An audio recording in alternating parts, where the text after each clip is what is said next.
Welcome to this week's show. We have Bishop Joel from Uganda and we have John Castledine, who is an Australian missionary in Cambodia. So I hope you enjoy what they have to share as much as what I enjoy bringing this to you.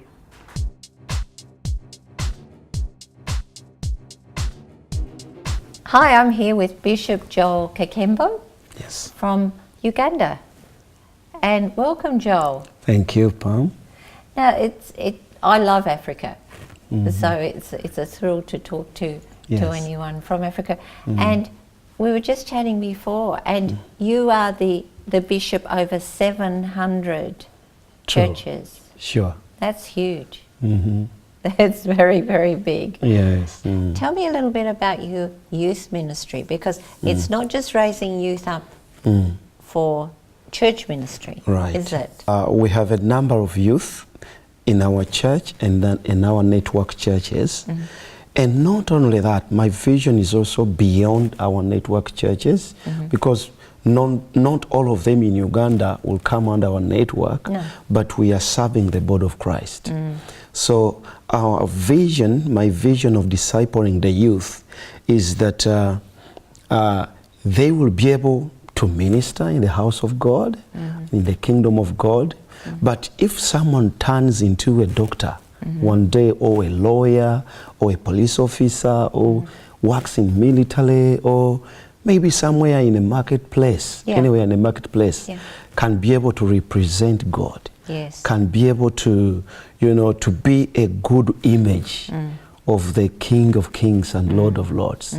So we are discipling them not only to hold the Bible on Sunday morning or to preach or to sing for Jesus. It's beyond that. It's a broader picture for someone who's future, for someone who's real future. Some of them will end up in other countries of the world, and not in Uganda, maybe anywhere in the world. So we are giving them a bigger picture of life. And that's wonderful, and that's of course what God gave us in the first place. He gave us unlimited vision. And it breaks my heart these days in Uganda. When I was growing up as a younger boy, I didn't used to see youth or even people smoking like I don't know how you call it here, bangi or marijuana kind of stuff. I remember there used to be one man in a whole maybe sub-county. They used to say that man, his name, I won't mention his name, but everyone knew his name, that he is on marijuana, or not marijuana, but there is a weed called bangi in Uganda. But today, it's like a common thing, and younger people think it's like the order of the day, to eat weeds and, things like that. So I believe it's my responsibility today to help the coming generation, to give them a clear picture of life instead of just behaving anyhow. And it's not different. I mean, the circumstances, the particulars of the circumstance may be different here, but it's the same picture that the youth, the children, even adults have lost their hope. And so the church's responsibility is to bring that hope back.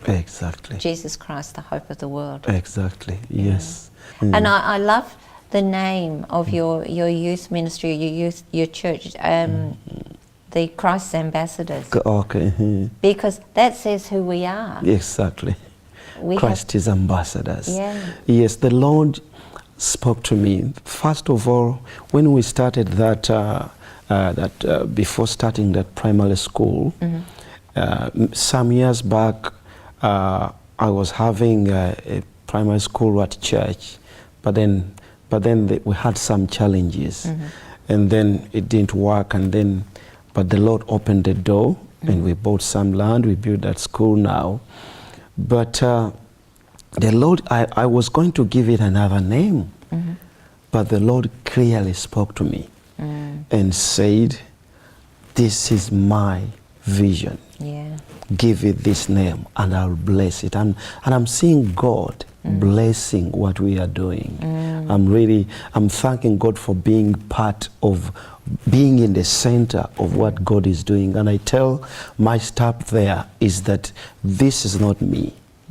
Don't have a mentality of me being your boss here or your kind of a thing, you know. Let's be a family. Yes. That even when I leave, should the Lord terror, or even our generation passes away, should the Lord terror, the generations to come will carry from where we've ended, knowing this is Christ ambassadors. Yeah. We shall send ambassadors of Christ in the nations of the world to change this world, even in the secular kind of life. Yes, know. definitely. Yes. So. In fact, more particularly in the secular life, because in the church everyone expects you to be a Christian. But out there, yes, you know, that's where we need to really change things. So you've been in ministry for 20 years, about 20? Yeah, full-time minister for 20 years. Okay. Started in January 1994. Well, that's huge, isn't it? It's a long time. But yes. Now, were you brought up as a Christian? I was brought up as Anglican Christian, I can say believer. Yeah. My mother was a strong, really serious Anglican. And I remember when there came a new priest in the diocese or in the area, my mother and the new priest used to go around visiting families, Christians. Yeah. So she would always pledge to the church, Anglican church, that she would be the one, our house would be the one to host for lunch. Yeah. We were very poor. I tell people that we were poor to the extent that the poorest people in the village called us poor. And if you are poor and the poorest of your area call you poor, you're really poor. You're really poor. So that's where we were. But the love of Christ is so great. So that's how my mother was. But in 1984, I came to Jesus Christ as a result of my senior brother. I'm number 4, but the firstborn went to church. The gospel was preached in a certain corner, and he came to Jesus and came and started. I started going with him to church as a young boy. So I was gradually converted. That was awesome. Yes, yeah. yes. Yeah. But all the product of a praying mother. Yes, exactly. She had wanted me to become Anglican priest. Yeah. That was her dream. Then in 1984, she also, 87, she got converted, became a born-again believer. Then in 1988, my dad was so drunkard. He was a drunkard man, but he also got born again. But that was after, you like this, that was after he has he used to smoke tobacco. Oh, okay. There's a way you can dry tobacco, and then you put it in the paper, and then you lit fire on it, and then you smoke like cigarette. So he used to do that. Then he used to send us at school and ask us to collect papers which fell out from in the compound. We bring home so that he can drink. But because he was so poor, he couldn't send us to school anymore. There was no more papers we collect. So he used to tear parts of our books, like mathematics or science, and tear it. So I don't have any spare book for which I can show anyone, because he drank everything, he smoked everything. And then we had Bibles. We had a Good News Bible and a Uganda Bible in our local language. He started from Genesis, page by page. He put in his tobacco, he put on fire, he started smoking all the way to Revelation. Then he got the Good News Bible. He did the same. So by the end of, beginning of 1988, for me, I remembered 2 Bibles, but he corrected me one day. He said he smoked 4 Bibles. So by the end of 4 Bibles, I think the verses began to speak in the inside of his stomach. And then he told us, call me a pastor. So we called the pastor, this is a Pentecostal pastor, or born again, and then prayed for him, but he didn't accept Jesus then. Then he said, I'm not ready. After 2 weeks, he said, call me a pastor. So that day he gave his life to Jesus. And then in 1993, he became a pastor of a full gospel church. It's been a delight for me to share this time with you, Joel. Thank you so much for your time. Hi, I'm chatting with John Castledine, who is just here briefly from Cambodia, which is now your home. Yes, been there the last 17 years now. Big change. Big from change. Australia. Big change, yeah. So what called you to Cambodia, John? The Lord called me quite clearly. Yeah. I was baptised 24 years ago, and while I was under the water of baptism, the Lord spoke to me quite clearly and said, go into all the world and preach the gospel. It was only about a month later, a man came into the church, pointed his finger at me and said, it's time to go. God needs men like you in Cambodia. And when he did, it was like an arrow going through my heart. Yeah. So I knew that I knew all the time. Yeah. I'd put it up on a shelf and tried to leave it. I didn't want to know about that, but it never left me. And 7 years later, I had to go. The Lord spoke to me again, said it's time to go. Yeah. So off we went. Yeah. And interesting, you work in the country rather than in the cities, and for people who've never been there, it is quite different. Even in Siem Reap, which is a city, yes, but there are tiny little villages that they call villages that are just sort of outside. So it's quite a different style of life. Phnom Penh is obviously a big city, yes, and a very dirty city, but life in Cambodia is very different to here, isn't it? very different, yes. And not just in the obvious reasons. Yeah, yeah. It's their culture is totally back the front to ours, and because it's never been based on Christianity, and everywhere you go where there's no Christianity, it's always black and white. But the people are willing and open to listen to the gospel, and it's not that difficult. And at the moment, it's amazingly easy. And yeah. So once again, it just comes back to the matter of resources, doesn't it? That's right. Yeah. Yeah, right at this moment, we've having people come in the droves, but we like to disciple the people for a 3-year period. And to get the resources to do that, it's always, there's that, the cost. Of course. And at the moment we have so many people coming that we just don't have the resource to do what we wish to do for the discipleship program. And it only costs about $20 per family per year to disciple them. Yeah.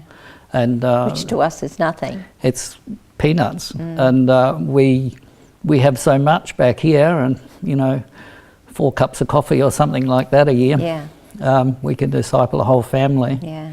And those families on average bring in another 5 families. So, it's quite a good investment.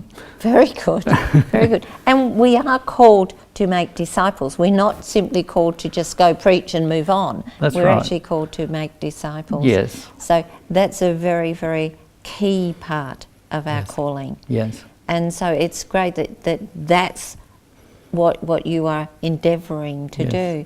So just right now, while I think of it, if you feel, as we're talking, that this is something you would like to be involved in, you can contact John. We'll have his details on our website. So if you feel you are able to financially support what he's doing, this is a good ministry to say. I mean, every ministry is a good ministry, but we've been in Cambodia and we know the need, and we know the heart of this man. What he's doing over there is so significant, and for $20 you can change a whole family. That's mind-blowing, mind-blowing. So please do consider that prayerfully. So tell me about some of the extraordinary encounters you've had. Yeah, we've had many miracles take place, and we've seen many miracles happen. We've seen miracle healings, and we've seen protection from the Lord. And you know, there was just one time where we'd lived in a politician's house, and she'd ask us. She said we could live in there for free because they might not blow it up, because she was in opposition when she had to leave the country in a hurry, so fleeing for her life. Yeah. And so we stayed there, and there was a mango tree out the front, and her servants fed us rice every morning, because that was part of the deal. We had to feed her 3 servants. Oh, okay.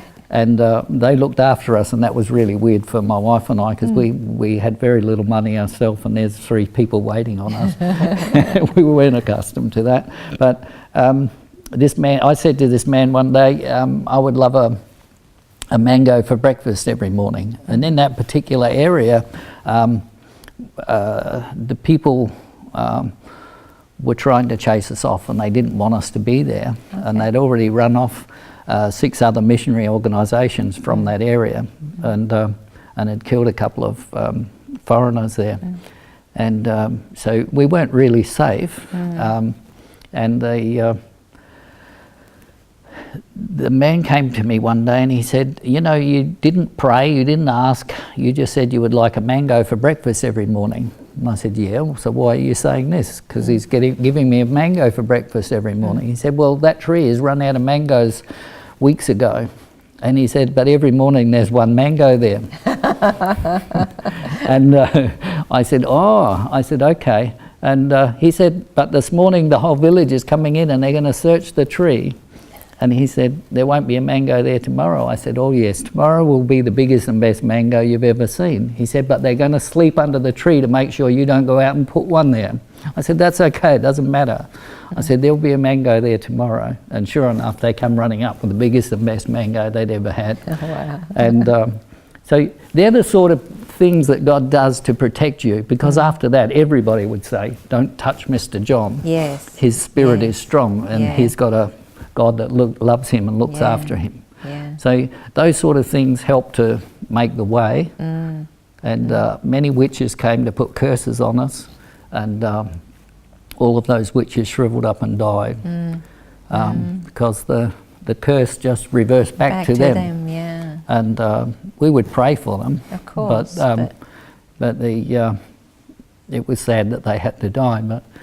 But that's what God does to protect us. Yeah. If we're just serving him and doing his will and doing what he asks us to do, it's wonderful. And absolutely. And God always shows up. Yes. And there's many, many, many more stories I can tell you about God's provision and his wonderful protection. Yeah. And tell me about, I was enlightened about a story about a machete and your skull. Yes. I was doing some work on an engine, and I'd told a man to leave because he was gambling, and he just gambled away the last of his family's resources and goods. And I went down and I told him, I said, your family is welcome to stay here. They were living underneath our building, and because they had nowhere to go. I said, they're welcome, but you are not anymore. You know, and if you want to go and take your family, that's up to you, but your family is most welcome to stay, but you're not. And so, because I'd ministered to him many, many, many times before. Anyway, he got very upset, and he pulled out a meat cleaver and tried to have a go at me, and I just took that off of him and said, don't be silly. And I went back and I worked on an engine. The next minute I heard some noise coming from behind me, and he had an axe, and he came down, he swung at me with the axe, and I was kneeling down on the ground, and I turned around quickly, but the axe got me. Another young apprentice was there. He jumped on top of him, but it made it worse because he put more force into the coming down. My head popped open. I felt it just pop open as it hit me, and blood and water running down my face. Anyway, I just instantly put my hand up there and said, be healed in Jesus' name. And I could feel the skull crack back together. And I could hardly see because of the blood and everything. But I picked the man up, I held him over my head, and I threw him. And he went through the gates and across the other side of the road before he hit the ground. No, I couldn't do that. No. But as he was flying through the air, I was crying out to the Lord, oh, please forgive me that I haven't done any harm to that man. Mm-hmm. And so that's how quick the forgiveness had come in me. Yeah. And the Lord took care of the rest. I was still seeing 5 people, and every time I looked around at anybody, the ladies were all screaming and yelling. I told them all to be quiet. I said, it's okay. I said, the Lord's healed it. And I didn't go and wash. I didn't go and look at it. I went back to work, and I just kept praising God and thanking Him. And I never went to sleep that night. I stayed up all night and just thanked God and prayed. But by the next morning, I was doing quite well, and a bit tired, but I was okay. I went to have a shower and clean up, and and my wife came back. She was in Australia at the time, praise God. And she came back on the Monday, and it was about the 3rd day, so I picked her up from the airport, and we went. There's no public man and woman holding hands and things like that, or kissing in Cambodia. People do it nowadays, but in those days it was definitely a no-no. So when I picked her up, and we just jumped into a cab, and there was 8 of us living in one room at that time, so I stayed in a guest house for the night before I went back home to spend some time with my wife. And we got in the room, and she came up to give me a kiss, and she said, "What is that?" And she ran her finger down my head, and the scar disappeared as she did it. Oh, wow. And I said, "No, that's okay. That's another story I'll tell you later." But God knows. Yeah. And He does it, but we can't. But His protection and His supernatural protection is there if He's called us to do something, and it's in His will. So what happened to the man? The man actually, afterwards, there was a court case held in our house in those days, and everybody was there, the police and the commune leaders and everybody else, and I just got told to wait outside, and it took a couple of hours, and then they came out and they said, here's a piece of paper, and they said, you can go and kill him now. They gave me a license to kill. I actually had a little giggle inside, because it was only the week before some young men down the road were telling me that I was like James Bond, and I didn't even have a gun, and then I got a license to kill. So this little giggle came up inside of me, and it was pretty serious. It wasn't funny. But I said, no, I couldn't kill that man. And they said, oh, you want us to do it, $20. I said, no, thank you. I said, I will be very, very upset if anybody touches that man. I said, and I need everybody to tell him that he's welcome to come back here and have a talk with me, because I want to talk with him and tell him that I forgive him. They thought I was a crazy white man. And but yeah, eventually he came back, and eventually he came to the Lord, and he got a broken arm, a wrist was, and I said, give me your hand here, and I grabbed his arm, and it was healed. It's God knows, we don't. Well, the word says lay hands on the sick and they will recover. It doesn't say pray for them. Yeah, exactly. So and that's happened many times when I've just gone up to people and just reached out to touch them, and the healing has come. It's always really inspiring to hear what God is doing in other countries. So thank you, Bishop Joel and John. On next week's show, we have David de Lima. David is the State Director in South Australia for Family Voice Australia. Family Voice is a lobby group. They lobby both government and non-government entities, but also they're trying to raise the standard of the family standard, raise the moral standard, you know, just get that water level higher. So I hope you'll join me then and learn a little bit more about what we can do.